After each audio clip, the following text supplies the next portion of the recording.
அனைவருக்கும் ஸ்ரீஹரித் ஃபார்ம்ஸின் அன்பான வணக்கம். விநாயகர் சதுர்த்தி ஸ்பெஷல் தான் நம்ம இன்றைக்கி பார்க்க போகிறோம்.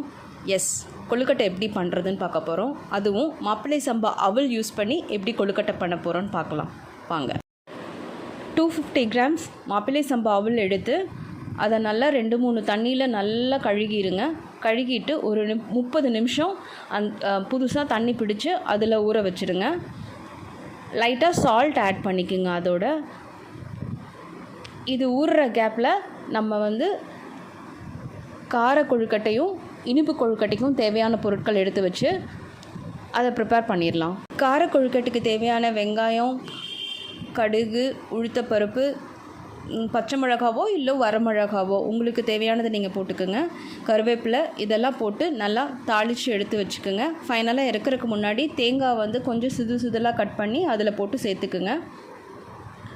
இனிப்பு கொழுக்கட்டைக்கு தேவையான தேங்காய் துருவி வச்சுக்கோங்க. தேங்காய் துருவிட்டு நாட்டு சக்கரை நான் யூஸ் பண்ணியிருக்கேன். நாட்டு சக்கரை யூஸ் பண்ணால் உடம்புக்கு நல்லது, அதனால் நான் நாட்டு சக்கரை எடுத்திருக்கேன். இப்போ அவல் ஊறி 30 நிமிஷம் ஆயிடுச்சு. நீங்கள் அதிலேருந்து எடுத்து கொஞ்சம் அமுத்தி பாருங்கள். நல்லா ஊறி இருந்துச்சுன்னா தண்ணியை ட்ரைன் பண்ணிக்கோங்க. இப்போ சப்போஸ் கொஞ்சம் ஊறாத மாதிரி கொஞ்சம் கெட்டியாக இருந்துச்சுன்னா ஒரு 5 நிமிஷம் ஊற வச்சுக்கோங்க.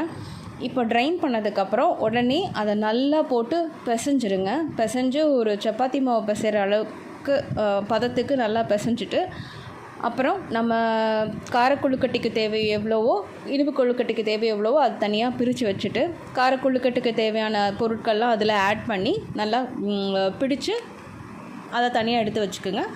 இனிப்பு கொழுக்கட்டை செய்கிறதுக்கு நாட்டு சக்கரை, தேங்காய் எடுத்து வச்சுருக்கோம் இல்லைங்களா, அதை அந்த மாவோடு பிசைஞ்சு அதை தனியாக பிடிச்சி ஒரு பிளேட்டில் வச்சுக்கோங்க.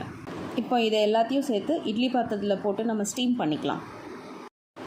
ஒரு 7 நிமிஷத்துக்கு அப்புறம் இட்லி பாத்திரத்தை ஆஃப் பண்ணிடுங்க. கொஞ்சம் சூடு குறைஞ்சதுக்கப்புறம் அதை ஓப்பன் பண்ணி பார்த்திங்கன்னா அது நல்லா வெந்து வந்திருக்கும்.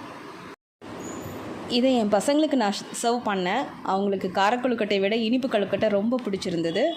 அதே மாதிரி நீங்களும் இதை செஞ்சு பார்த்துட்டு உங்களுக்கு எந்த கொழுக்கட்டை பிடிச்சிருந்ததுன்னு கமெண்ட் செக்ஷனில் பதிவு பண்ணுங்கள்.